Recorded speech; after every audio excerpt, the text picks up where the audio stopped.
朋友介绍了我们一个这个农家小院，我们先去找了看看地方。哦，真的是山清水秀的这个，到处都是绿茵茵的树，空气特别好。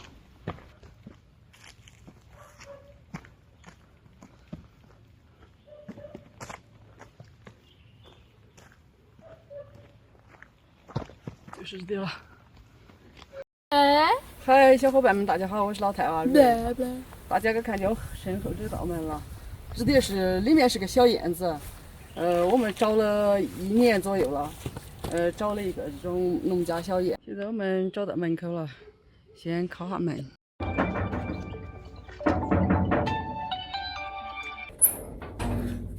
嫂子，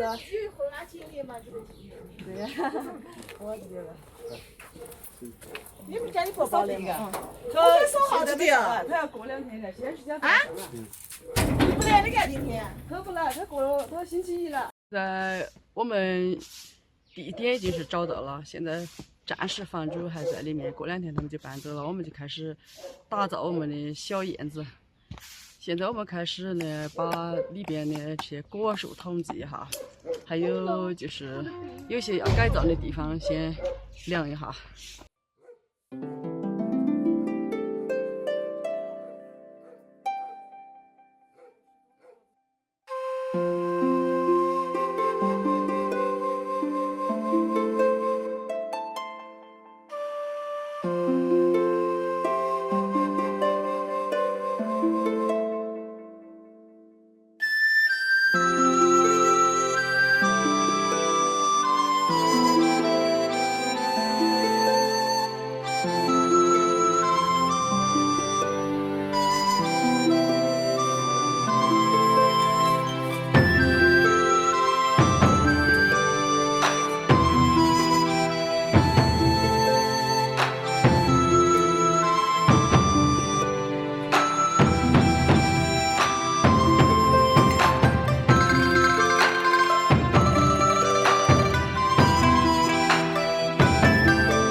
他现在不是上初中嘛，马上就初三了，学习比较紧张。以前拍视频的话，都是经常，周末回老家，带着他回去的时候，老家拍一下。他上来上课的时候，我们又在昆明城拍一下，都不是很方便。现在的话，就在昆明呢，就是周边一点儿，离城里面也就是20公里，昆明的城中心也就是20公里，非常近的一个地方。以后的话，我们就在这里拍视频了。但是我们这个小院的话，拍之前因为有些地方不太好用，厨房也没有，我们还要进行一个重新的改造。